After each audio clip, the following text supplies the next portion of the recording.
Welcome to Movies, Films, and Flicks. I am Mark Hoffmeyer, and joining me is the Turkey Creek to my Texas Jack. It's John Levingood. Why can't I be like a crazy Bill? These guys got it made.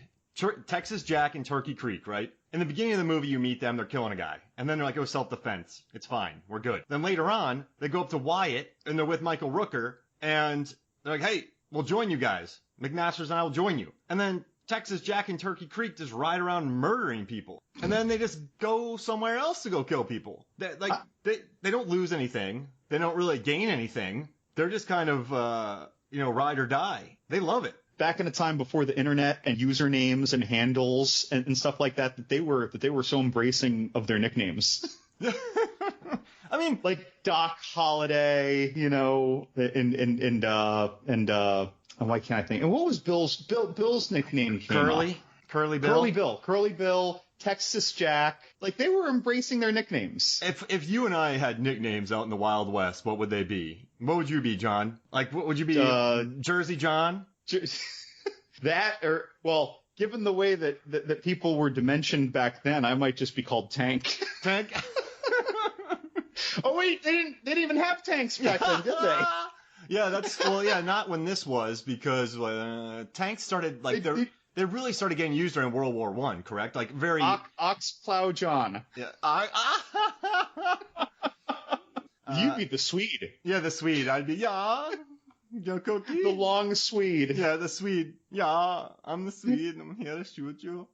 Just walking around eating cookies, chocolate, and shooting people. So you'd have to ride a huge horse. The accent doesn't sound intimidating, but then you go watch Die Hard and you're like, no, wait, that's legit. Well, here's the thing. That's why you want to have this accent. If you walked around talking like Turkey Creek, people are going to be like, this guy's seen some things. But if you walk into a place like the Three Amigos, right, My Little Buttercup, and you're just going, oh, yeah, hi, yeah, I'll shoot you. Like, people aren't going to be intimidated. And then you shoot them. And then everyone goes, look at my red sash. Yeah. I don't understand this guy. I think he's from Europe or something. He's a Viking, but he's scary. That's you throw people off with the chocolate, IKEA. I apologize to any Swedes. I want you to know that I go to IKEA every year and renew my furniture making license, just to let you know. So I keep that going. So John, it's our 225th episode. So we're probably going to talk about Kurt Russell. Every 25th episode, we talk about a Kurt Russell movie. So that's like our tradition. And we had a poll on Movies, Films, and Flicks. And Tombstone just steamrolled everyone. And then I put up a thing on Movies, Films, and Flicks Facebook. I was like, hey, we're going to be talking about Tombstone. Can we get some questions? And so, John, this is our 225th episode, right? We've gotten beautiful questions before. But these might be some of the most well-thought-out questions. You know what I mean? People were offering suppositions to justify their questions. Like, they were giving us big, they were like, I have a very long answer to some of these, and they're great. I will say the only time that these questions were distinctly eclipsed in number and or quality was Sea Beasts. Yeah. Because Sea Beasts, we literally got like 50 questions, and now I think we got like 15 or so pithy ones, but like we had like 50.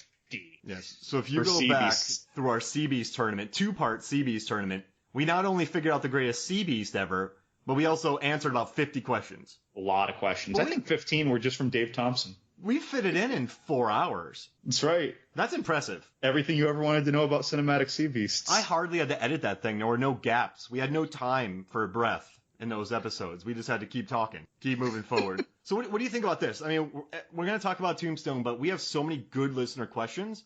I think we could really talk about a lot of this movie with the questions, and then we can talk about whatever we left out after the questions. What do you think? Absolutely. We sure can. I mean, of course, I hope that by now someone has seen Tombstone. If you hadn't seen Tombstone, normally we'd say, like, hey, you should pause this, go watch Tombstone and come back. But if you haven't watched Tombstone by now, you probably need to hear our love for it to decide to go see it anyway. So I guess you're good. But we're going to be all over the place. Yeah, you've been holding this back for 25 years. Like, you need to. Well, I guess if you're younger than that. But so basically, to sum it up, Tombstone's about old Blue Eyes, Kurt Russell, and Val Kilmer just lighting up a ton of people, gang members who wear red sashes. Yep. The movie disclaims to be the earliest form of large-scale organized crime in America. Which, I mean, this is the late 1800s. I don't buy that. I mean, you had New York, dude. You had. I mean, it's 1879. I mean, I don't know how big all the Boss Tweed stuff was when that started up, but yeah. Like, you start hearing about what the St. Valentine's Day massacre with, in Chicago out there. That's later on, of course. So that hadn't happened yet. You can't have New York and you can't have coastal cities without some form of a crime syndicate. I mean, there's always going to be it, of course, right? Yeah. Smuggling, this, that, and the other. The smuggling, even if smuggling is the bread and butter, it turns into some, secondary ancillary crimes that go, oh, we got witness, oh, we got to kill these people, we got to bribe these people, now we need these people, now we got to rough these people up to make sure that they fit. And before you know it, it's a whole thing, even if your whole goal was just smuggling. Wait, what about... Han Solo was a smuggler. He's shooting first. He's going over the galaxy. They're killing Sith. When did Gangs of New York take place? The Martin Scorsese picture. That is right? I mean, if it was after, it couldn't have been by much, right? Yeah. So it was after, it's got to be. That's an interesting question, John. So I wonder if maybe, let's just say that the statement was accurate in the intention of the narrator. Maybe it's accurate in terms of the geography that they covered with their syndicate in that area, in that state, right? Because they covered a lot of area. They once mentioned that there were well over 100 of them, but like we never see or hear about more than like 6 or 12 at a time as being a huge number of cowboys to deal with. They're so spread out. And it's funny to me also that this group of bad guys call themselves the Cowboys, because that sounds, I guess it's, growing up as a kid and, John Wayne's the good guy, that in my head, the Cowboys are the good guys. But I guess when you're looking at these Wild West times and just how deadly those times were, and they're talking about in the movie anyway, I'm pretending this is like real history, right? In the movie, they're saying that in these boom towns that crime was rampant and that murder rates were, they said this in the movie, that murder rates were higher than the big cities. Maybe that's a per capita statement if it's accurate. Yeah. But like, you were recently discussing Young Guns and what would probably be like 5 or 10 or 15 episodes prior to this number, and talking about how when you deputize a 19-year-old, you just look at what kind of behavior you might get out of them in the Wild West. I mean, you give the Swede when he's 19 a sheriff or deputy badge. I'm going to run around shooting people. And I mean, we have Wyatt Earp rolling into Tombstone, right? And he's retired. And he's like adamant about him being retired. How old is Wyatt Earp here? Like early 30s? Yeah, he was 42 when the movie filmed. I wasn't quite sure of his exact age during this time. I should have looked that up. But yeah. I imagine, I mean, I guess that, anyone with Google can go look up in 1879 how old Wyatt Earp was. But he couldn't have been that old. And that's old. At that time. That's old, right? Yeah. That's old. Gee, old Blue Eyes, man. He ages differently than us. He does, especially when you see him a few years later in the movie Soldier, which of course we also covered. Jeez Louise. Yeah, in our 200th episode. He looked very lithe in this. Of course, when you're wearing like black suits, it's easy to look even slimmer than you are, but he looked very lithe. Well, the directors, they made him wear a lot of wool clothing, so I bet a lot of people were sweating. Well, the 3 directors that they had on this movie. Got even smaller as the movie was made. Yeah, they just kept shrinking during this. His mustache was the muscle behind his swing. That's right. So, like in this movie, what this screenwriter who wrote Glory, Kevin Jarre was directing it. Then he got booted, and they brought in George P. Cosmatos, who did Rambo 2, Cobra, Leviathan. But then Kurt Russell did a lot of the directing, and then George P. was just there kind of helping Russell do it all. I just thought it was George Cosmatos. Cosmatos. Yeah. So I just thought it was him. No, they started a month in, then they fired him, and then they did a lot of the reshoots. Interesting. And Russell got behind there.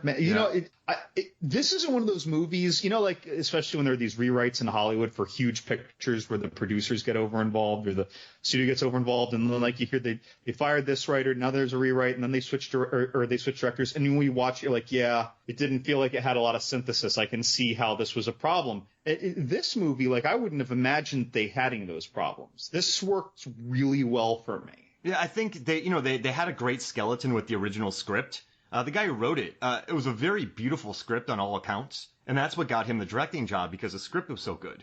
But the problem was, a week in, he was already 3 weeks behind schedule. Not really. Mm-hmm. But like, you know how you kind of hear about that. This was his directing debut. He had a massive ensemble cast, very good screenwriter, but I guess he just wasn't experienced enough for this. There's not too much about it. But yeah, you're right. To be that kind of movie, there's a lot of cohesion to it. It doesn't feel like a pinball movie at all. But I guess the cast though, I mean, I should even just say the characters. So when we were talking about True Lies very recently, we were talking about how almost everyone in this it's not an ensemble movie, but it felt like one because all the stars had like so many moments. Well, this movie has all these characters, and even the most minor characters are very memorable to me. I feel like you could do a 60-second character piece on all the characters in this movie who aren't main cast. I mean, yeah, we opened up this podcast talking about Turkey Jack. Well, I mean, the bartender whose name I don't remember, right? But even the bartender, I remember so many things just about the bartender, so many things about Ike, so many things about so many of the characters. Maddie is really significant in this. Not that she's a totally minor character, but Wyatt Earp's wife. Like, there's a lot going on there with that. There's a lot going on with his brother. There's just, I don't know, man. And the sheriff, the marshal, and the mayor. Like, all these people are just people that would normally be throwaways in a movie like this. I mean, and then you have Stephen Lang as Ike. He gets a full character development. He just almost gets shot, runs away. Then he finally quits. Like, he gets, like, isn't it weird seeing Stephen Lang not play someone who's actually tough? Yeah, or like just ripped out of his mind, right? He had quite the flip, didn't he? I was just gonna say he was the ultimate scoundrel. I give up, I quit, and then he just comes right back at you, and you're like, dang it.